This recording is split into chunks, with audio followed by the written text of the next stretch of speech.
match point, looking for the third game to end Rebellion's playoff run. As we jump into the land of Dawn, tell us your predictions in the chat right now. Hashtag Dream Rebellion or hashtag Bigetron win. Tournament life is on the line, and we're gonna see Fearless use the Cho actually in that jungle position. So where is the Julian going? It's gonna be a mid-Julian right here. We have seen it work again and again, so depending on how Rebellion gets pressure, with a Mathilda and a Julian, the mid is gonna be a bit more dynamic, but in that jungle, it's gonna be a Demon Slayer Cho up against a high-end dry Paquito in the hands of Max, of all people, so that's a very scary hero. Oh, look at the talent prediction by Axe. Pa Pulung in the Indonesian desk, he is so comfortable being a lone wolf. This is the second time today. Last time this happened though, his pick won. Right. So we gotta be careful here. We might be in for another game here because of Papulong. He has a way, to actually predict these things. I don't know how, but Pulong magic. That's what I like to call it. Anyways, back into the game here. BIGETRON Alpha. The Grok is actually going to be in the XP lane and is actually doing a lot right now. Marky though, dodging away, jumps in, the damage comes in. Janarko taken very low. Oof. What a nice dodge and a nice play by Marky there. Fearless trying his best to actually go for it. Picks up the gold buff. That's fortunate for Fearless. He will be at a slight advantage. Rebellion Zion as a whole has about 100 gold lead. Of course, it doesn't mean too much right now. But I think the mid-game is where BIGETRON Alpha will start to shine because a lot of their heroes, they have a lot more impact once they hit level 4. And now it's about that time, especially with the turtle spawning.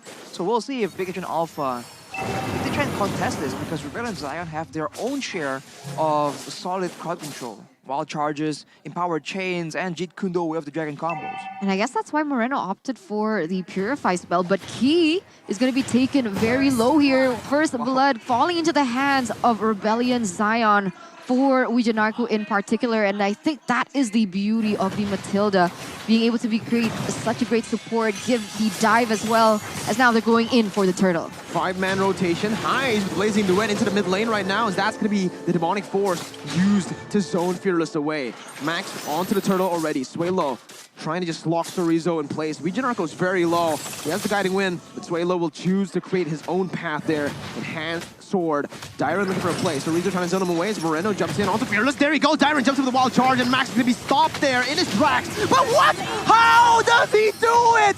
Max able to steal it away, 1 HP. My goodness, Fearless locked down by Key right now as he's taken low. He's still able to get out. How did he do that? Dyron now getting caught in the stampede, gonna fall to the hands of Key, actually, who picks up the kill. Max. And Chorizo makes it out alive, and I mean, even as his life flashed before him, he was still able to click that retribution on time and being able to secure the turret before he had to fall down. As now, we are going to take a little look into the emblems here in the third game. Well, high and dry for both Dyron as well as Max. Obviously, Max will have a lot more value on that, and it's going to be an Avarice emblem on Chorizo's Phobius, so they're just going to scale into that late game, and Max, you can't help but be a bit annoyed at this point. It's kind of ridiculous. How was he able to find that moment? Just nerves of steel, man. He has no HP, no problem. I don't know what to say anymore. Like, what? 1 HP, flicker wild charge onto him. Everyone collapsed. He still went and targeted the turtle. Even got knocked up by Suelo as well. Exactly. And here, Key, Fatal Links, Max gonna be there as well. Knockout strike onto Fearless. Coming in with the knockout strike. Fearless still able to dash away, but Marky now comes in with a spin, trying to chase Fearless down. Way the dragon popped in by Fearless, knocking him down for Suelo to come through, but the Cult Altar again by Moreno. Marky losing the Cult Altar live, trying to dash away now as the damage comes through to pick him up. Key with a perfect match, looking for that re-engage. Dyron has the wild charge. Key will fall to the hands of Suelo. And Rebellion Zion are definitely still in it to win it. BIGETRON can't get too confident here. 2-for-1 trade here in favor of Rebellion Zion, and BIGETRON Alpha unfortunately had to lose their gold lane. But meanwhile here, Suelo getting very aggressive, still able to get away with the guiding win as well as Wijanarko to save the day. Rebellion Zion now though, 400 gold lead. 400 gold despite the dominance, the aggression that BIGETRON Alpha has been able to use. This is one of the main issues, right? They have the Cold Altar, but they can't really pursue that well. And unless Sorizo gets insane plays off the back of some really good demonic forces, it's going to be quite difficult. And Rebellion Zion, they're going to try and go for this turtle yet again. They have a lot more single target hard control as we've seen, but of course Key will try and be a problem right here. Sorizo jumps in fearless, picking up the retribution, but Key jumps over the bait, lays on the two members. BIGETRON pops the Purify, able to get out with a Shadow Stampede, brings them back for the Demonic Force to take. Max waiting for that to come through, picks up a double kill. Fearless jumps over the way of the Dragon onto Max, but he didn't quite get the angle to bring Max under the turret. BIGETRON Alpha able to turn the tides once again, the gold lead back in their favor. They are going to be able to steal away the gold buff from Fearless as well. So a little bit more on the table here for BIGETRON Alpha as they have started to pressure that bottom side. So we mentioned something in the beginning of this match when we saw the difference in composition. They need to be able to shut down Sorizo, but up until this point, it hasn't been able to be done. Good wall there by Dyron, the barrier. Key, though, still able to survive right now. Good Cult Altar once again. Dyron able to get out, Enhanced Chain coming in. Moreno with a Purify instantaneously. Demonic Force now onto Sway Low. Both teams dishing out damage. Key with the Fatal Link in the bush, was waiting for it. Sway Low did not expect it. El Momento. Key. Always able to find moments against all odds. I mean, at that point, a normal person would have just recalled at that stage, but he's not normal. He's not normal. I mean, he was so low, and he made that play happen, and he actually got a favorable trade for BIGETRON Alpha. What initially was a 400 gold lead has now actually spiked to 1,000.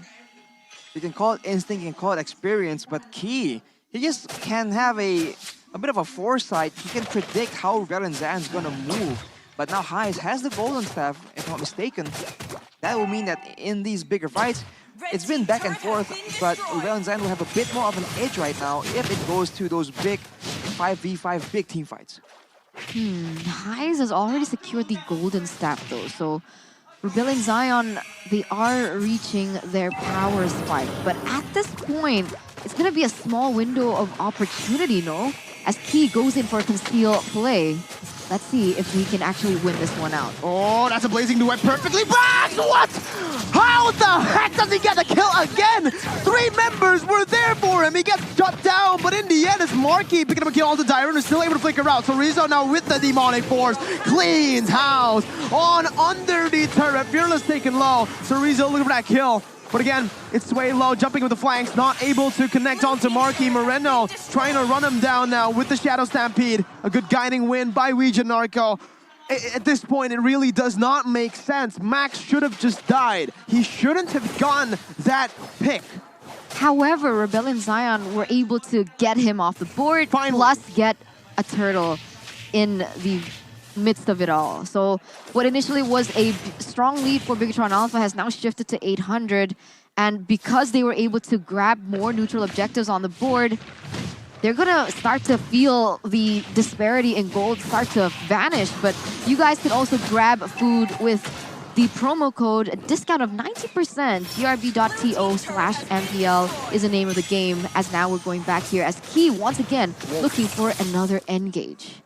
Max, you just can't really count him out, even if he's half HP or if he is actually on the brink of getting taken out, especially if you're a squishy member like Heist or Sway Low. You just get absolutely destroyed if you underestimate him. Certainly Eagle by BIGETRON, he's in a weird spot. And a Fatal Links as well, Blazing Duet coming in to melt every single one on that Cult Altar. Moreno taking low, Heist backing up with the BMI. Max fighting Sway Low in the flanks. Once again, it is another kill. This Dyron's gonna be taken down. That's gonna be the Demonic Force following Fearless through under the turret. BTR with a 3 for 0, looking for the tier 1. Oh. Key jumps onto Heist, forcing the BMI once again. And it's BTR with an absolutely amazing conversion after the team fight. That's a tier 2 in the 9th minute. So clean, so well executed by BIGETRON Alpha. I mean, at this point, it feels like it's template, right? Now they are able to push in the mid side. They have instantly rotated towards this next objective. But Fearless, BIGETRON Heist, it seems like they have something to say about this. Let's see, man. They better have something to say right now. Again, Arashi, tournament lives on the line. They won't actually give up until it's actually over. This is Season 10, so until you are pronounced done, it's never really done, but Sway Low might just be Fatal Links caught by the Fatal Links once again. Rebellion Zion, one-man disadvantage. You're looking for a fight down below. Wijanarko and Dyron now caught. Marky dealing the damage onto Wijanarko. Has the guy to win. He's goes in with the blazing weapon, but look at Marky! Oh my goodness gracious! Is able to survive with the Wind of Nature for a bit. Double kill picked up by Highs though, as Max comes in once again. Looking for the damage onto Fearless right now with a Help Key as well. Demonic Force all across the board. Highs gonna be caught now. Max looking for that damage onto Highs, but it has the Wind of Nature now. Able to outplay for a bit. Rizzo waiting for the Battle Mirror image there. Both of these teams looking for it. Moreno jumping in. Cult Ulcer plays the flame shot to snipe Highs down. Fearless trying desperately to run away. Swalo jumps in with enhanced sword, but will lose out of damage coming in as Max is able to clean house once again. The Stampede brings him back for a double to Max. 3,000 gold lead for BTR. 3 members taken down from the side of Rebellion Zion, and once again, BIGETRON with the better trade. Dyron, though, is going to be able to push that top side, get a little bit of damage onto the tower, but man, I don't know. At this stage, they're going to be able to secure a Lord. 4,000 gold lead here in the 11th minute. Rebellion Zion, what do they need to do? They need to try and make sure that...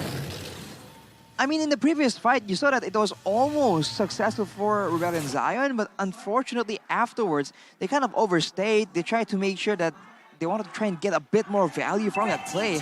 And looking at the items, Highs already has a Wind of Nature. He is building for what is most likely a Malefic Roar, so the damage is there, but it's just a bit too difficult because BIGETRON Alpha, they're just way too many things right now. Too durable, too mobile, too much burst damage as well. And Rebellion Zion, they can deal with maybe 1 or 2 things, but 3 at the same time. BIGETRON Alpha is completely overwhelming them with their flexibility in how they want to play out these team fights. Right now, though, Swalo in a position to perhaps flank Marky from the backside. It all comes back down to that as, oh my god! Another Fatal Links comes in. Highs with Blazing Duet, able to get the Cult Ultra, but that's a Dyron! Tries to move wall charge onto 4 members. Gonna lose out on his life though as the Demonic Force picks the kill up. No, it's even Marky. BTR looking to base right now. Highs have been taken low, stunned up with a perfect match as that's strictly Eagle to the back lines right now. Marky still able to back off. Swalo comes in with the enhanced chain. Fearless gonna be taken down. BIGETRON Alpha with a 3-4-1. Only the Roamer taken down for everybody from the side of Rebellion. Wijanarko trying to defend with the help of Highs, jumping back and forth with the BMI. It's a wipe out for BIGETRON Alpha as they progress towards the upper brackets. The robots have stopped the Rebellion in its tracks. History repeats itself as BIGETRON remains undecoded by the Blue Bulls here in the first day of the playoffs. What a stomp by the Red Robots. 3-0, clean sweep. As you can see the taunt from Repo. Wijanarko said that, hey, Repo, if you want to taunt on stage, and right now, he's doing it in front of the stage, so. That is a statement. The Taunt Master himself in the building. Repo is here, ladies and gentlemen. And this is such a great moment for BIGETRON. But Rebellion, they get absolutely smashed. I'm so confused. What is it? Mentality? Stage fright? It must have played a factor for them, right? Because they don't usually play like this. Rebellion Zion should have been a huge contender here in the playoff stage, seeing their performance leg 2 of the regular season. It's absolutely stunning here. Again, I predicted BIGETRON Alpha. Arashi predicted Rebellion Zion. What we have in common is it's definitely not going to be a 3-0. Yep.